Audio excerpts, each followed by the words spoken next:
Houston, I am so excited because Gayle Goddard, the professional organizer, also known as the Clutter Fairy, has joined us again for another episode. And for you newlyweds out there, she's got some great advice. Gayle, welcome back. Thanks so much for having me. Oh, it's a pleasure as always. We have such great advice when you're on the show. Today, I'd like to talk about newly married couples. They're merging two households. How can they actually take two households and merge it into one? Well, I'll tell you that the first thing that they try to do is focus on the wedding plan and ignore the concept of they're going to move in together. So somebody usually says, oh, we'll just throw it all in boxes and move it over the weekend. Yeah, no, that's not a good plan. Right, and it takes a little bit longer than that. It takes a little bit longer. So the idea of just throwing it in boxes and moving in a big hurry is just a recipe for disaster. So you really want to plan the move better than that. You want to execute it like you're doing your wedding plan. You want to have a moving plan. Gayle, what are some basic rules that brides and grooms can follow to get organized? Well, the first thing they need to do is they need to plan the space. Okay. So whether they're moving two households into one, like a new one, third house, or they're taking the contents of one house and moving it into the other. Okay. You're taking two full households, and the older the groom and bride are, the more full those two households are, right? Absolutely. So you're taking those two full households and they're going to get compacted into one space. So obviously the day after the move is done, unless you've done some work in advance, you're going to have a disaster that you've moved into, and you don't want to come home from your honeymoon and walk into a disaster. So no, you want to be able to open up presents and have fun and relax. Exactly. Yeah. So you have to plan the space, which means that whether you're looking at the house that you're living in now that another contents are going to fill, or if you're looking at a brand new space, you want to measure out the rooms, measure the furniture in both houses, figure out where the pieces of furniture are going to be after the move. And that will help you go through the process of, yeah, we've got 16 bookcases, we probably don't need all of them. Or, yeah, that couch was really great, but it's not going to stay in the new house.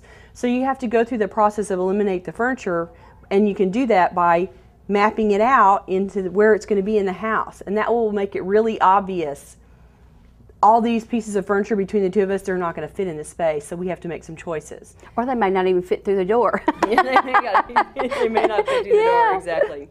The second thing is that you need to give yourself enough time to pack. Okay. Packing is very, very stressful. Moving is very, very stressful. And you're adding that in on top of, I'm getting married, and that's really, really stressful. And getting married is the fun part. Planning the wedding is the fun part. You know, you're buying stuff, you're being indulged, you're having all the fun. The moving is this sucky part that nobody wants to do. You don't want to do it. Nobody likes to move. Yeah, nobody likes to move. So you do have to spend some time focusing on how you're going to get your stuff together, how you're going to pack, where you're going to put it. And the more time that you can allot for yourself to do the packing and to do it in a non-stressful way, the better. You spend, what, 8 months? What's the average lead time for a wedding? Well, 16 months, but actually right now it's actually being a little bit shorter after Hurricane Ike. So you got about 16 months or less. Okay, so given that you're spending all that time planning the wedding, you don't want to only give yourself a week to do the move. You really want to give yourself more time than that. If you're that stressed out, trying to pack things in advance, but in a week, is really just compounding your stress. Right. So the more time that you can give yourself to pack, the better, and that will make moving a less stressful process for you. Oh, that's great advice. The third thing is to pack for unpacking. Okay. Lots of times people have, if you hire movers and packers to come and move you and let somebody else pack, they're not going to make any distinctions about where it's supposed to end up. They're going to pack the room up where you're standing. So if you're standing in the master bedroom, they're going to pack all that stuff in a box and mark it master bedroom. Well, if you've got dishes in there, when they're packing, they go in the box marked master bedroom. Okay. The same thing will probably happen if you have your friends come and help you pack. So you want to pack for where you're going to unpack the boxes, not where it is while you're packing. Okay. So that's sort of a version of sorting and purging. Mm-hmm. You want to move the things back into the rooms where they're supposed to be, or when you're packing the box, for instance, you want to pack all dishes in the box that's going to end up in the kitchen marked kitchen. Okay. and not anything else. And that makes sense because then when you're looking for the can opener, you can find the can opener in the or kitchen. you can go look at the 4 kitchen boxes and it's going to be in one of those. It's not going to be in the guest room box because you got left it there one day. Right. I think that's great advice. Gayle, what is the golden rule that these newlyweds should always follow? Okay, I'm going to tell you this, and people are going to scream when I say it. You can't put it in storage. The ultimate solution is not going to be putting it in storage. And people see that as an out. And what they're really doing is they're saying, I don't want to decide right now. So we don't want to deal with that's not fun. We don't want to deal with that right now. We don't have time for that. I'm too busy, whatever. Let's just put it in storage. Okay, so what you're really doing when you put it in storage is you're paying for the privilege to not decide. Okay. And you're paying monthly for the privilege to not decide. So my advice is, unless you absolutely have to, don't put it in storage. Do the work before you move. Don't take the problem with you to your new location. And don't pay for the privilege not to deal. Okay. Because it's really expensive. And out of sight, out of mind, once it goes in storage, you will never go get it again. You will ignore it, and you will just keep paying that $200 a month ad infinitum until you have paid for the contents of that storage unit 6 times over. Right, and you're probably going to go buy something you already have in storage. Yes. Because you forgot it's there. Yes. Well, that is a great rule. And stay tuned, Houston, because we got more great advice from Gayle Goddard, the professional organizer. Stay tuned.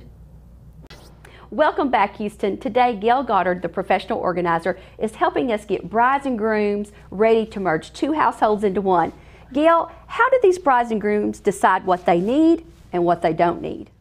Well, the first obvious thing that happens when they merge 2 households is you get 2 of everything, right? Right. You're going to have 2 of everything in the kitchen, 2 of everything in the closet, everything TVs, is duplicated. everything. Exactly.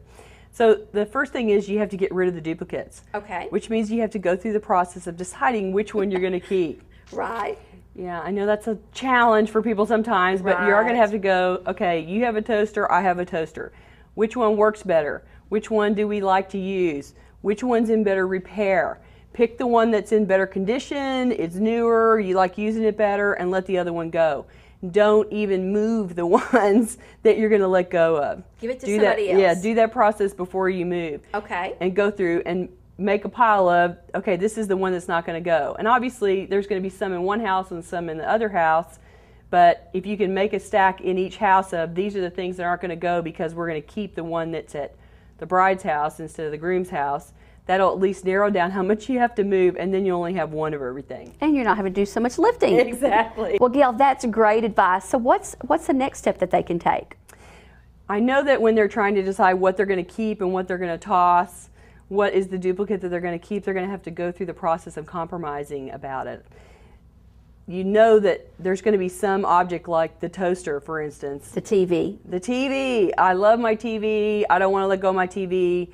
He loves his TV. He doesn't want to let go of the TV. Which TV is going to win? Right. Okay, so yes, you're going to have to pick one probably, and somebody may be unhappy. But the choice is you're going to have to do this over everything that's in your households, both of them. Oh, so this is just the beginning of compromising, learning how to do that. Exactly. Their very first step. Exactly. They're going to get thrown right into it. So I think you have to recognize that everybody is going to lose some of those arguments. I'm going to get to keep my thing on this step because this one's more important to me, and she's going to get to keep her thing on this item because that one's more important to her. Right. So as you go through, don't get into a endless argument about which one's more important. Practice compromising because there's many more things in the house that you're going to have this discussion about. Oh, sure. And then you have kids, and then so it's endless. It's endless. You're going to have to do that through your whole marriage. Yeah. So that's actually a great way to get ready for that. Yeah. Great advice. The last thing is don't keep something just because you have it and it still works. You're trying to take 2 contents and put them into a third space, or maybe one content into another. The houses are not suddenly going to exponentially expand to contain all the contents. Right. So you are going to have to get rid of stuff. So when you're making an evaluation about whether to keep or toss, you don't want to just keep it because it's there and you have it and it still works. You want to really ask yourself questions as you go through all the contents. Do I like this? Do I use it? Is it a color that I like? Is it the best one that we have? you really want to evaluate whether it's important to you in your current life and in your life to come, and make the decision based on those questions and not, does it work? Do I have it? Okay, perfect. Well, Gayle, thank you again for joining us. And if you want more information from Gayle, then visit her website and give it to our viewers, Gayle, so they can email you. It's www.clutterfairyhouston.com. Perfect. Well, Gayle, thank you again for being on the show, and I can't wait to see you again. Thank you. I appreciate it. All right, Houston, stay tuned.